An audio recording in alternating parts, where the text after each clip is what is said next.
By request, on today's episode of Weekend Wankshop, we're going to be taking an in-depth look at one of the most mysterious Van Halen riffs of all time, the intro to Drop Dead Legs.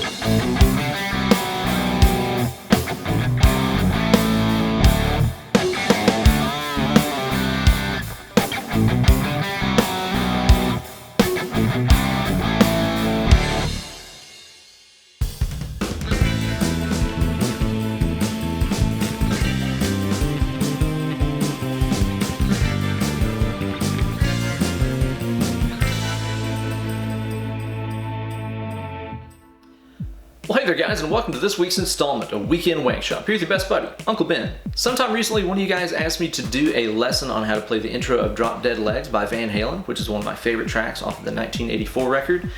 This guy said that he didn't suspect that it had nearly as much whammy bar stuff in it as all the tabs and lessons that he was saying did. And this definitely caught my interest because I also always assumed all those bends and everything we were hearing were done with a bar. So I decided to do my usual deep diving amount of homework and checked out like a million different live videos and stuff, as well as listen really closely to the original track. That way I could deliver you guys a painstakingly accurate transcription of this classic intro. And I'll tell you what, it's definitely different than what I was anticipating. Pretty cool stuff.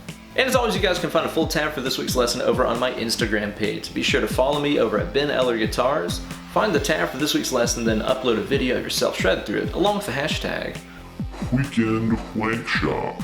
Okay, first things first, you're going to need to tune your guitar to drop D tuning to play this. So just tune your low E string down one whole step and you'll be in the neighborhood.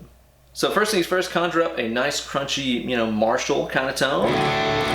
I'm using those top Jimi Brown Sound profile packs for my Kemper like I usually do with the Van Halen stuff and the 80s stuff.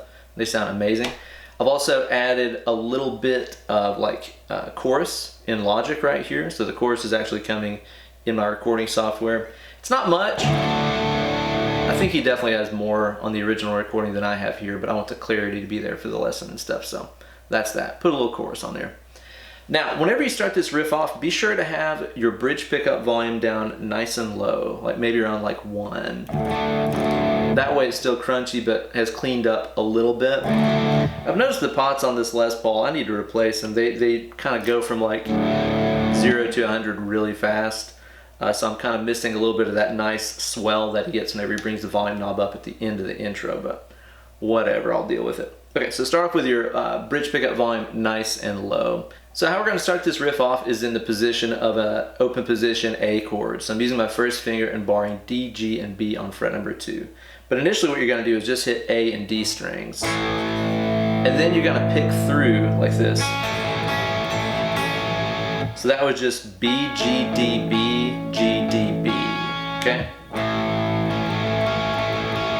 Before we change the chord shape up like this. This is an A over a D chord basically. And what I'm doing here is I'm playing the 4th D, the 2nd G, and the 3rd B. That's what I'm fretting. I'm gonna strike those plus the A string. Notice we've not used either of the E strings yet. Just the middle 4.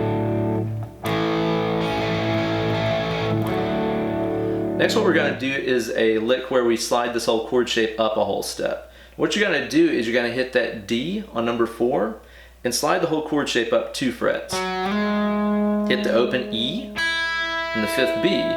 Notice those are in unison, it's the same note. Then hit that D6 and slide the whole chord shape back down a step. Then you're going to hit that 3rd B, 2nd G, and 4th D. Okay, so it's... After you do this, you're going to land right back in an A chord. Sounds like he hits more of A, D, G, and B this time. So far you should have this.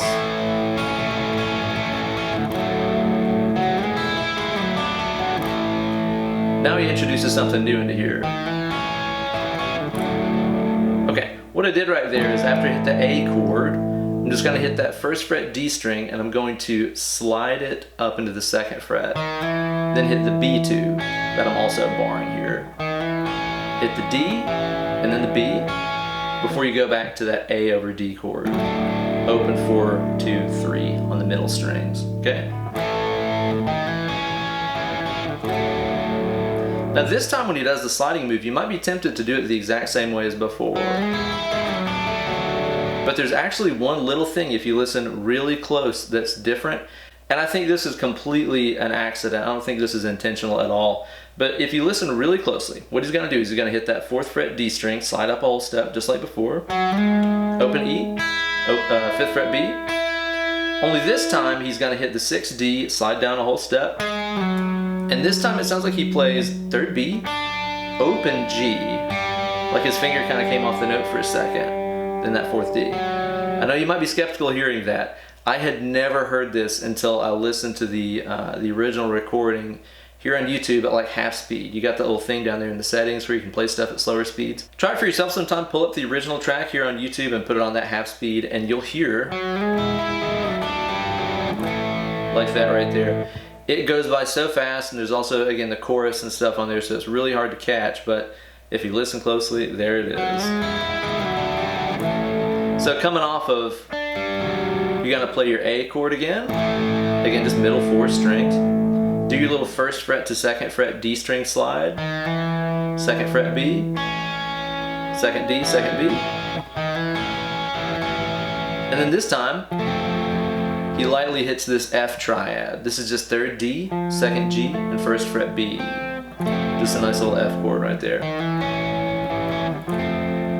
Now after you strike that F chord, this is where you're gonna roll your volume knob up, all the way up to 10. That way you get a much louder tone out of it.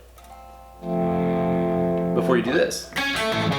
This is an A arpeggio. Use your 1st finger and bar that 2nd fret on B, G, and D, just like before, just like an A chord. So I'm hitting 2nd B, 2nd G, 2nd D, and then the 4th A.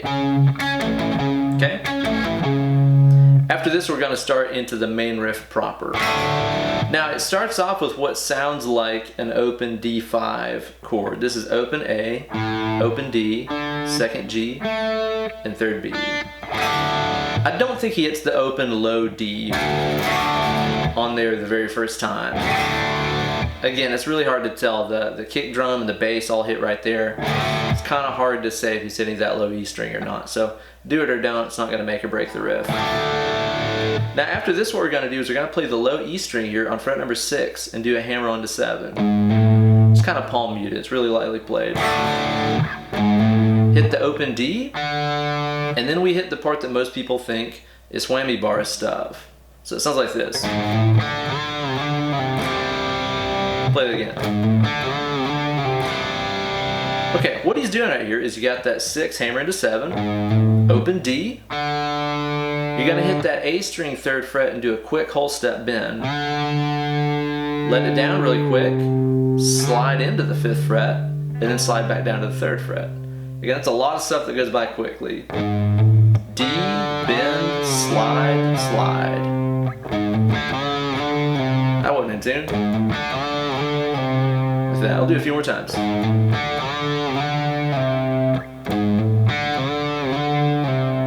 After you slide back down to that 3rd fret, he's got to make it into kind of a C add 9 chord. I don't think he uses the 2nd D or 3rd high E like most people do when they play C add 9. It sounds like he's just basically grabbing the open G and the 3rd B into that C note he already had fret. So again, I'm striking the 3rd A, muted D, open G, and 3rd fret B. And then he introduces us to the muted strums that he uses through the rest of the riff, and I'll show you where they all go to. Just mute your strings and do a quick down and up stroke with the pick before you play this. Okay, this is the A, 2nd A, 3rd A, open D, open G, and then play the 4th D before you play this chord.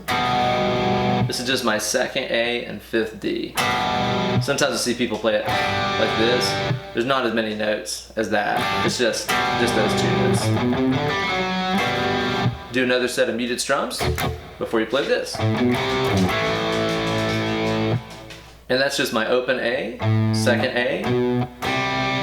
This strike, it sounds like he's doing the third A, a muted D, and an open G. So you get a C5 power chord kind of sound.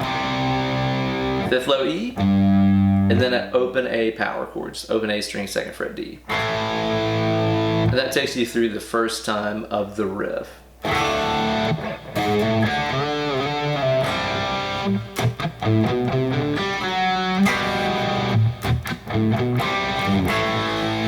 All the subsequent times through are exactly the same, only you're going to add in another instance of those muted strokes after the D chord too. The very first time he does it, he just goes from to the lick, you know. Every other time past that, he's going to do the D chord, then 2 more muted strums before you play the fake whammy bar part and stuff. So yeah, just don't do the muted strums the first time, do them every other time. Or don't, again, it's Van Halen, it's like, it's different every single time he plays it, so if you include them every single time, it's gonna sound fine. So all together, you're gonna start off with your A, slide up, slide in, the mistake, your F, roll up the volume, arpeggio,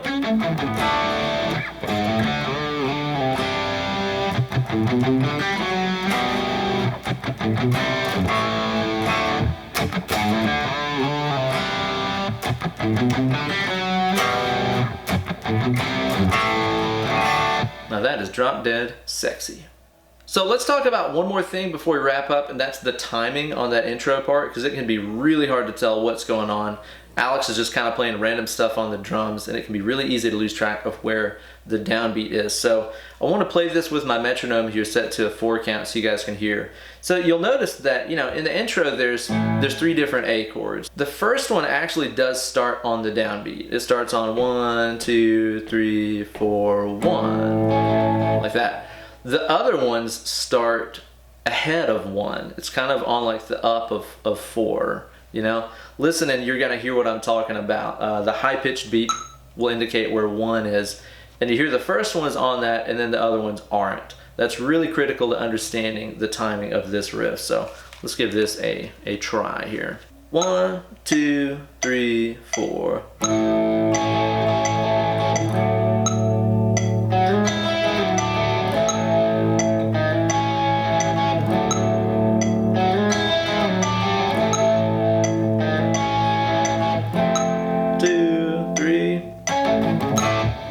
There you go, guys, another classic riff decoded right here on Weekend Wankshop. So you guys might have noticed this is episode 199 of the show, which is pretty crazy. That's a whole lot of wanking you and I have done together. That also means that next week's lesson is going to be episode number 200. I'd like to do something very special and cool for that. What do you guys think we're going to be covering next week on the show? Again, it's going to be something you guys have been asking for a long time, so it should be a lot of fun. Be sure to stay tuned for that. Thanks again so much for watching. Be sure to like this video and subscribe to my channel. You guys can follow me on Instagram at BenEllerGuitars or over on my Facebook fan page at facebook.com/UncleBenEller. If you're interested in booking some one-on-one Skype lessons with me, be sure to drop me an email, BenEllerGuitars@gmail.com. That's where you can find me. Now get away from this doggone computer and go play guitar. Less clicking, more picking.